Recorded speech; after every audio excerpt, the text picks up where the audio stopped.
Estamos de volta com Pensamento Jurídico, uma produção da Magis. Hoje estamos discutindo o aniversário de 1 ano da Lei Antifumo, se pegou ou não, se afeta ou não os direitos individuais do cidadão. O nosso entrevistado é o desembargador Tibagi Salles, que é presidente interino da Magis, já foi presidente do extinto Tribunal de Alçada, hoje integrado ao Tribunal de Justiça de Minas Gerais e também professor de Direito.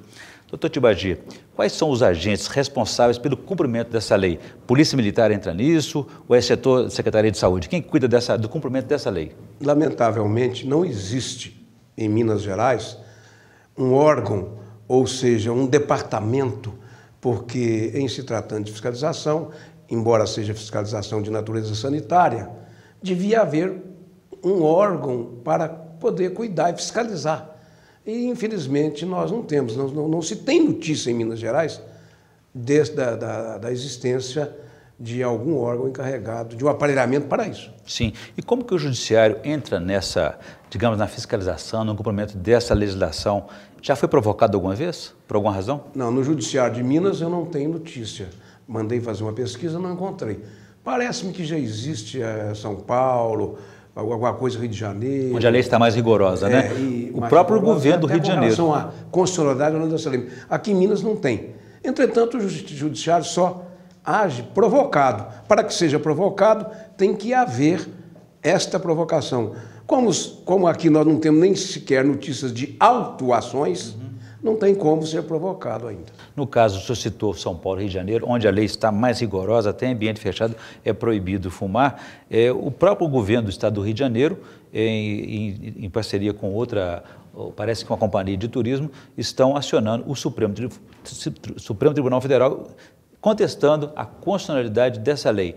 O senhor acha que existe entre o texto legal e, digamos, a consciência coletiva, dá para fazer aí uma definição, uma distinção de que deve prevalecer? Olha, o que deve prevalecer é aquilo que é benéfico à sociedade, nós temos que levar também, desde que não fira direitos individuais, de garantia do cidadão. Mas isso aí, nós estamos vendo num campo em que está em risco a saúde pública. E a saúde pública ela está acima vamos dizer assim, desses direitos individuais. Parece que um dos pontos que está sendo também de arguição dessa lei é a questão da regulamentação. Há casos em que defende que é prerrogativa, atribuição da União e não dos Estados. Isso pode prevalecer nessa discussão? Não, porque em se tratando de situações de saúde pública, e que isso acontece no local, aqui e ali, eu acho que não, a competência ela é exauriente, ou seja, ela tanto pode ser federal, estadual ou municipal. Muito bem. Doutor Tibagi, eu vou interromper a nossa entrevista rapidamente para o senhor fazer a indicação de leitura para os nossos telespectadores no quadro Pensamento Literário, por favor.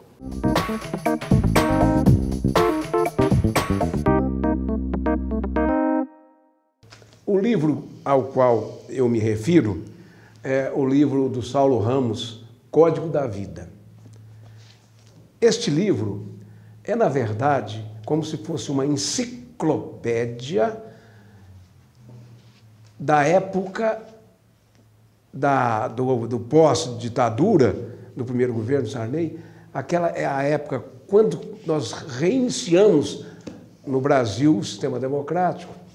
Então, ele contém como que uma crônica disso tudo, notadamente da época da Constituição, da Constituinte, notadamente da criação da Advocacia Geral da União, e que registra tudo isso de uma maneira genial. Por que eu digo genial?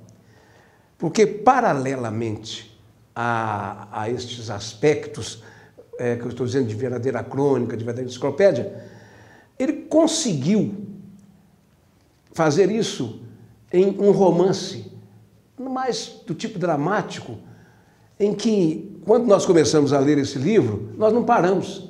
Nós temos vontade de continuar lendo, porque o enredo é um enredo que muito atrai, que muito a gente fica interessado em ver. Então, a gente nem sabe se vai olhar a parte da crônica da época, de política e de tudo que aconteceu, inclusive da Constituinte e tudo mais, ou se nós ficamos presos ao aspecto desse romance muito bonito, Então, esse livro é um livro que eu li, recomendei para várias pessoas e recomendo, por este motivo.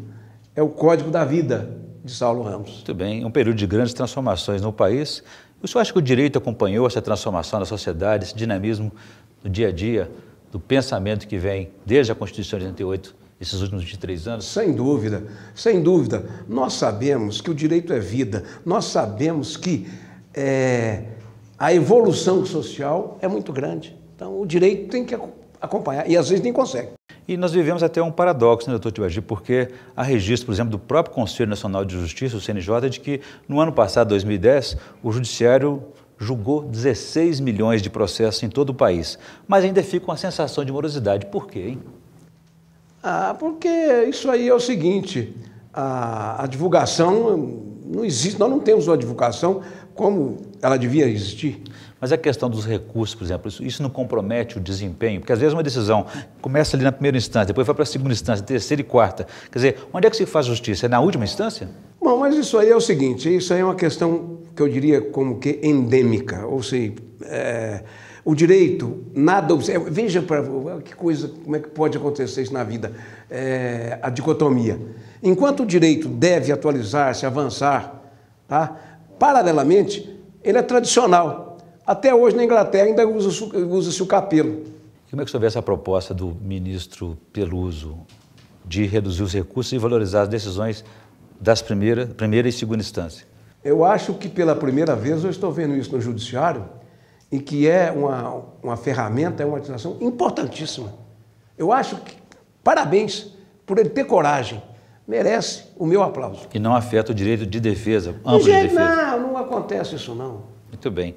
Bom, eu conversei aqui com o desembargador Tibagi Salles, que é presidente interino da Mages, e discutimos aí, falamos aí sobre o aniversário de um ano da lei antifumo, se pegou, se não pegou, se afeta ou não os direitos individuais. Doutor Tibagi, obrigado pela entrevista, foi um prazer recebê-lo aqui novamente no Pensamento Jurídico. Eu que agradeço. Muito obrigado. Nós ficamos por aqui. Se você quiser participar do Pensamento Jurídico, escreva para pensamento@amages.com.br, pensamento@amages.com.br. Eu espero a sua sugestão. Obrigado e até a próxima.